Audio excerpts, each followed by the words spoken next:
በኢትዮጵያ መሬትን በተመለከተ ትልቅ የፖሊሲ ለውጥ በቅርቡ ሊካሄድ እንደሚችል ታውቋል። መንግስት በአገሪቱ ከተሞች የመሬት ባለቤትነትን የሚመለከት ፖሊሲ ለማሻሻል እየተመለከተ የሚገኝ ነው። በዚህም የከተማ መሬትን የተመለከተ መሰረታዊ ለውጥ ሊያመጣ የሚችል አዲስ የፖሊሲ ማዕቀፍ በማዘጋጀት ላይ መሆኑን ያገኘናቸው መረጃዎች ያመለክታሉ። ይህ ፖሊሲ ተጠናቆ ከመጪው ሀገራዊ ምርጫ በፊት ሊወጣ እንደሚችል ተነግሯል። ይህ ከሆነ ደግሞ ለገዢው ፓርቲ ፖለቲካዊና ኢኮኖሚያዊ ጠቀሜታ ሊኖረው እንደሚችል ተንታኞች ሀሳባቸውን ሰጥተዋል። ሰላም ቤተሰቦቻችን፣ ከከተማ መሬት ፖሊሲ ጋር በተገናኘ ያዘጋጀነውን ዝርዝር መረጃ አንድ በአንድ ወደ እናንተ እናደርሳለን። እስከ መጨረሻው አብራችሁን ቆዩ።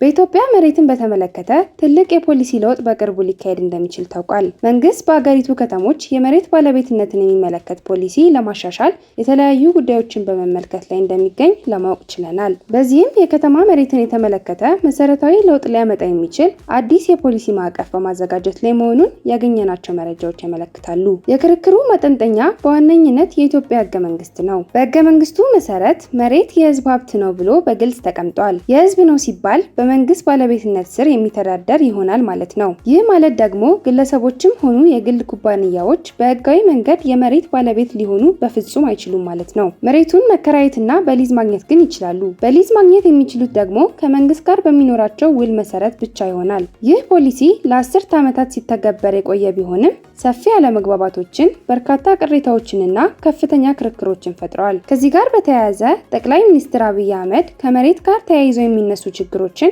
በይፋ አምነዋል። ጠቅላይ ሚኒስትሩ ከወራት በፊት ፓርላማ ላይ ተገኝተው ባደረጉት ንግግር ላይ የኢትዮጵያ የመሬት ፖሊሲ ከፍተኛ ችግሮች ያሉበት መሆኑን ገልጸዋል። እሳቸው እንደሚሉት ከሆነ በአገሪቱ ውስጥ ያለው መሬት በመንግስትም ሆነ በህዝብ ቁጥጥር ስር አይገኝም። በእሳቸው አነጋገር መሰረት የአገሪቱ መሬት በደላሎችና በሌቦች ቁጥጥር ስር ነው የሚገኘው። የመሬት ጉዳይ ስር ነቀል ማስተካከያ እስካልተደረገበት ድረስ በሙስና በዝርፊያና ማለቂያ በሌለው አለመግባባቶች የተነሳ የአገሪቱ ከተሞች ልማት ሊሳካ አይችልም የሚል ሀሳባቸውን አቅርበዋል። ጠቅላይ ሚኒስትሩ ይህንን ችግር ይፈታል የሚሉትን ሀሳብም አያይዘው አቅርበዋል። በከተሞች መሬት የግለሰብ መሆን ቢኖርበትም እየታየ ያለው ግን መሬቱን ወይ ባለቤቱ አይሸጠው ወይ መንግስት አይሸጠው ወይ ደግሞ ራሱ ባለቤቱ የማይጠቀምበት መከራ ሆኗል ብለዋል። በአጭሩ እንድትገነዘቡት የምፈልገው በአዲስ አበባ የጀመርናቸው የኮሪደር ልማት ስራዎች እንደ መንግስት በፈለግነው ልክ መስራት አልቻልንም። በመሆኑም የመንግስት መሬት፣ የጋራ መሬት፣ የመንግስትና የህዝብ መሬት እንዲሁም የግለሰብ መሬት የሚባል መኖር አለበት ብለዋል። ይህንን ለይቶና አርሶ አደሩ እንዳይጎዳ ተደርጎ ፖሊሲ ሊቀረጽ ይገባል። ይህ ካልሆነ ግን አርሶ አደር የማያዝበትና አንድ ከንቲባ እየተነሳ በሚያዝበት አካሄድ ጊዜ መባከን የለበትም ሲሉ አስረድተዋል። በዚህ ምክንያትም ቢያንስ በከተሞች የግል የመሬት ባለቤትነት መታወቅ እንዳለበት ነው ጠቅላይ ሚኒስትሩ ያሳሰቡት። ያቀረቡት መከራከሪያ ቀላል ነው። መንግስት መሬቱን ካልተጠቀመ፣ ህዝቡ ሊጠቀምበት ካልቻለ የልማት ፕሮጀክቶች በሚፈለገው ልክ ተጀምረው ሊጠናቀቁ አይችሉም። ይህ የማይሳካ ከሆነ ባለሀብቶች፣ አልሚዎችና ሌላውም ዜጋ ቤቱንና የንግድ ተቋሙን ለመገንባት ወይንም ለማስፋፋት ሲፈልግ በርካታ ችግሮች ይገጥማል የሚል ነው ሀሳባቸው። አሁን መንግስት ያነሳው አዲስ የከተማ መሬት ፖሊሲ ጉዳይ የከተማ መሬትን ወደ ግለሰብ ባለቤትነት ለማዘዋወር የሚያስችል ዓላማ ያለው ነው። ይህ ማለትም ግለሰቦች በከተሞች ውስጥ በህጋዊ መንገድ መሬት እንዲኖራቸው ይፈቀዳል ማለት ነው። ግለሰቦች ከመንግስት በሊዝ ውል ላይ መሬት የሚያገኙበትን አሰራርም ይቀይረዋል ተብሎ ነው የሚጠበቀው። የመሬት ፖሊሲው ከጸደቀ አዳዲስ የኢንቨስትመንት አማራጮችን እንደሚስብ የፖሊሲው ደጋፊዎች ይገልጻሉ። ዜጎች ንብረታቸው ላይ የባለቤትነት ስሜት እንዲሰማቸውና ከመሬት ደላላ ጋር ተያይዞ የሚስተዋለውን ሰፊ ሙስና ይቀንሳል ሲሉም ይከራከራሉ። ተቺዎች ግን ይህ አዲስ ፖሊሲ ተግባራዊ ከተደረገ አዲስ አደጋ ሊፈጥር ይችላል በማለት ስጋታቸውን ገልጸዋል። ፖሊሲው ባለሀብቶች በርካታ መሬት ሊገዙ የሚችሉበትን እድል ይፈጥራል። ይህም የመሬት ዋጋን ከፍ ሊያደርግ እንደሚችልና ገንዘብ የሌላቸውን ነዋሪዎች የመሬት ባለቤት እንዳይሆኑ ሊያደርጋቸው ይችላል ብለዋል። እነዚህን ጉዳዮች ከግምት በማስገባትም የመንግስት ባለስልጣናት የመጨረሻ ውሳኔ ከማስተላለፋቸው በፊት ሰፊ ጥናትና ምክክር እያደረጉ ነው ተብሏል። ቀጣዩ ምርጫ በዚህ ዓመት መጨረሻ ላይ ይከናወናል ተብሎ ይጠበቃል። ከመጪው ምርጫ በፊት ገዢው ፓርቲ ይህን የመሬት ፖሊሲ ማሻሻያ ማድረጉ ከፍተኛ ጠቀሜታ ሊያገኝበት ይችላል ሲሉ በርካታ ታዛቢዎች ይገልጻሉ። ፖሊሲው ተሳክቶ ወደ ስራ ከገባ ከመሬት ጋር በተያያዘ በሙስናና በመሬት ዙሪያ በሚስተዋለው ቢሮክራሲ የተበሳጩ የከተማ ነዋሪዎች ድጋፋቸውን ለፓርቲው የሚሰጡበት እድል ይኖራል ተብሏል። መንግስት ምርጫ በመጣ ቁጥር ድጋፍ የሚያስገኝለትን ስራ ማከናወኑ ይጠበቃል።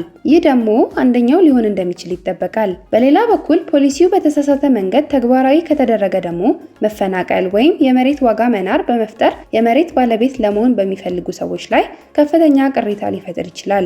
ይህ ከሆነ ደግሞ መንግስት ያሰበውን ላያሳካ ይችላል።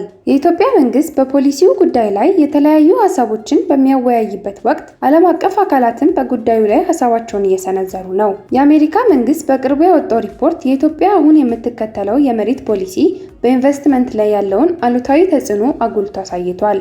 እንደ ሪፖርቱ ከሆነ በቅርብ ጊዜ በተከናወነው የኮሪደር ልማት ፕሮጀክቶች በሺዎች የሚቆጠሩ ነዋሪዎችና የንግድ ድርጅቶች ከቦታቸው እንዲፈናቀሉ ሆኗል። በትንሽ አንዳንድ ጊዜም ያለምንም ማስጠንቀቂያ ወይንም ደግሞ ያለምንም ካሳ ሳይፈጸምበት መፍረሱን ነው ሪፖርቱ የገለጸው። ይህም አለመረጋጋትን መፍጠሩን፣ የባለሀብቶች እምነት መቀነሱንና የአዲስ ፕሮጀክቶችን ፍላጎት መገደቡን የአሜሪካ መንግስት አስታውቋል። ሪፖርቱ በመቀጠል የኢትዮጵያ ህገ መንግስት ባለሀብቶች ሙሉ በሙሉ የመሬት ባለቤትነት እንዳይኖራቸው የሚከለክል መሆኑን ጠቁሟል። ይልቁንም ባለሀብቶች መሬት ከመንግስት በሊዝ ብቻ ማግኘት ይችላሉ ሲል አሰራሩ ላይ ያለውንም ክፍተት አሳይቷል። ይህ አሰራር ባለስልጣናት ለህዝቡ ጥቅም መሬቱን መልሰው እንዲወስዱ በር የሚከፍትላቸው ነው ሲል ያለውንም ችግር አስቀምጧል። ካልሆነ ደግሞ መንግስት ከባለሀብቶቹ ጋር የገባውን የሊዝ ስምምነት እንዲሰርዝ እንደሚፈቀድለትም ነው በዚህ ሪፖርት ላይ የተጠቀሰው። ከባለሀብቶቹ አንጻር ከታየ ፖሊሲው የረጅም ጊዜ እቅድ እንዳይኖራቸው የሚገድብና ተረጋግተው እንዳይሰሩ የሚያደርግ እንደሆነ አስታውቋል። የአሜሪካ ሪፖርት እንዳመለከተው ከሆነ ኢትዮጵያ በመሬት ባለቤትነት ፖሊሲዋ ላይ ተጨባጭ ለውጥ ካላመጣች ሀገሪቱ ዘላቂ የውጭ ኢንቨስትመንትን ለመሳብ ያላትን አቅም የሚቀንስ ይሆናል። እነዚህ ሁኔታዎች ተደማምረው ከመሬት ፖሊሲው አንጻር ኢትዮጵያ መስቀለኛ መንገድ ላይ መሆኗን ይጠቁማሉ። በአንድ በኩል መሬት የህዝብና የመንግስት ነው የሚለው የረጅም ጊዜ ህገ መንግስታዊ አሰራር አለ። በሌላ በኩል ደግሞ በተለይም የከተማ መሬት ወደ ግለሰብ ሀብትነት ካልተሸጋገረ ሀገሪቱ የምታስባቸውን የልማት ግቦቿን ሊያደናቅፍ እንደሚችል የሚገልጹ ስጋቶች እያደጉ መጥተዋል። ያሰበውን አሳክቶ መንግስት መሬትን ወደ ግለሰብ ማዞር ከቻለ በኢትዮጵያ የኢኮኖሚ ፖሊሲ ላይ ታሪካዊ ለውጥ ያመጣል ተብሎ ይጠበቃል።